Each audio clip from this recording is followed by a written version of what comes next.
ಧ್ಯಾನ ಮುದ್ರಾ ಬೆನ್ನೇರ ನಿಮ್ಮ ಸಾಮಾನ್ಯ ಉಸಿರಾಟವನ್ನು ಕೌಂಟ್ ಮಾಡಿರಿ.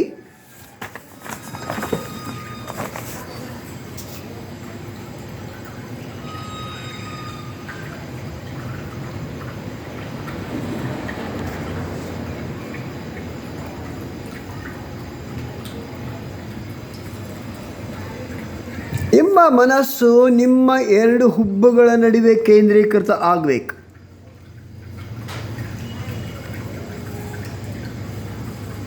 ಇದಕ್ಕೆ ಆಜ್ಞೆ ಕೇಂದ್ರ, ಆಜ್ಞೆ ಆಜ್ಞೆ ಅಂತಾರೆ.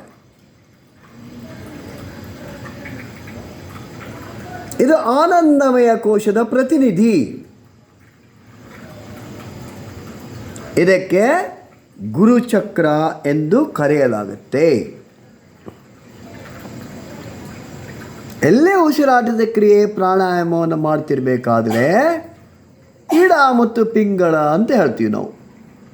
ಬಲ ಹೊರಳೆ ಮತ್ತು ಎಡ ಹೊರಳೆಯಿಂದ ಏನು ಉಸಿರು ಒಳಗಡೆ ಹೋಗುತ್ತೆ, ಜೀವ ಶಕ್ತಿ ಚೈತನ್ಯ ನಮ್ಮ ಸುಷುಮ್ನ ನಾಡಿಯನ್ನು 8 ಇಂಗ್ಲೀಷಿನ 8 ಆಕಾರದಲ್ಲಿ ಸುತ್ತುವರಿತಾ ಅದು ಮೂಲಾಧಾರ ಕೇಂದ್ರಗಳನ್ನು ತಲುಪುತ್ತೆ. 2 ಅಲ್ಲಿ ಒಂದಾಗುತ್ತೆ.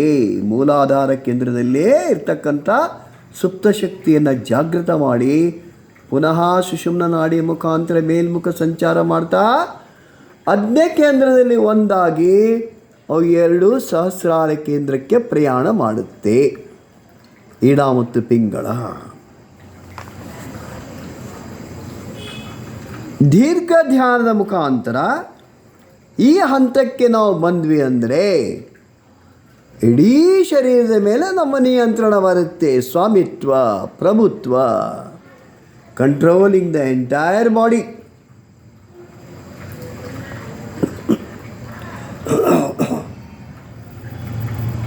ಆವಾಗ ಪರಿಶುದ್ಧವಾದ ಜ್ಞಾನ, ಸ್ವಾರ್ಥರಹಿತ ನಡವಳಿಕೆ ಹಾಗೂ ನಮ್ಮ ಇಂಟ್ಯೂಷನ್ ಪವರ್ನಲ್ಲಿ ಹೆಚ್ಚಳ,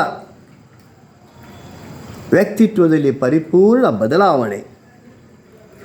ಹಾಗೆ ನಾವು ಮೂಲಾಧಾರ ಕೇಂದ್ರ ಜಾಗೃತ ಆದಾಗ ವ್ಯಕ್ತಿತ್ವದಲ್ಲಿ ಪ್ರಥಮ ಹಂತದ ಬದಲಾವಣೆ ಆಗುತ್ತೆ ಎಂದ್ವಿ ನಾವು.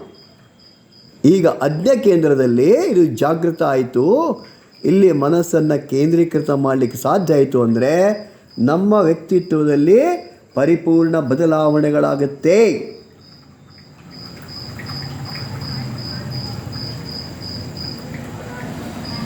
ಇದರ ಬಣ್ಣ ಜಾಂಬಳಿ ಬಣ್ಣ.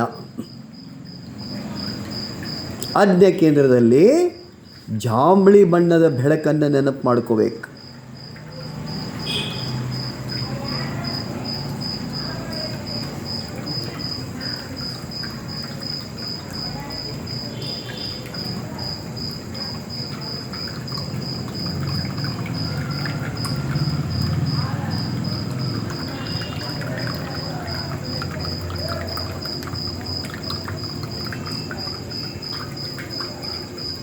ಅದು ಇಡೀ ಶರೀರದಲ್ಲಿ ಸ್ಪ್ರೆಡ್ ಆಗಬೇಕು.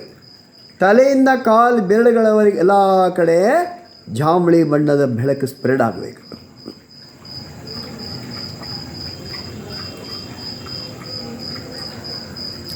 ಶರೀರದ ಹೊರಗೂ ಜಾಂಬಳಿ ಬಣ್ಣದ ಬೆಳಕು ಕಾಣಬೇಕು. ಮನಸ್ಸು ಕೆಲಸ ಮಾಡಬೇಕು.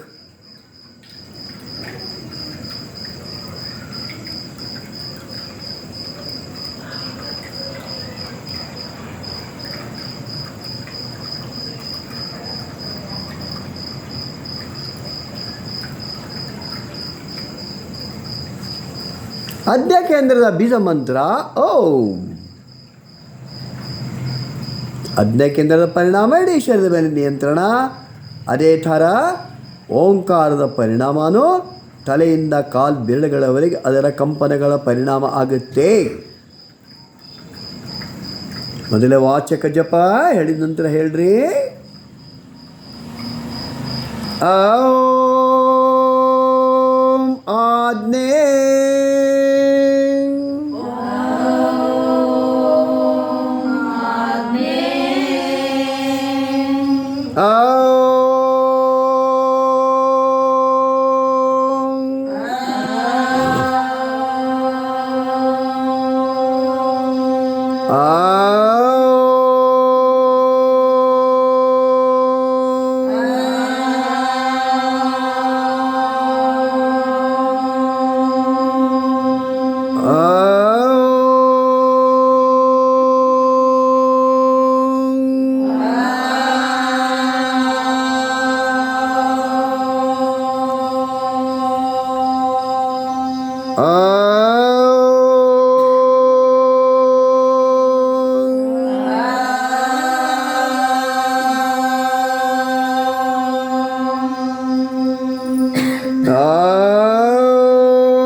ಮಾನಸಿಕ ಜಪ, ಓಂಕಾರದ ಮಾನಸಿಕ ಜಪ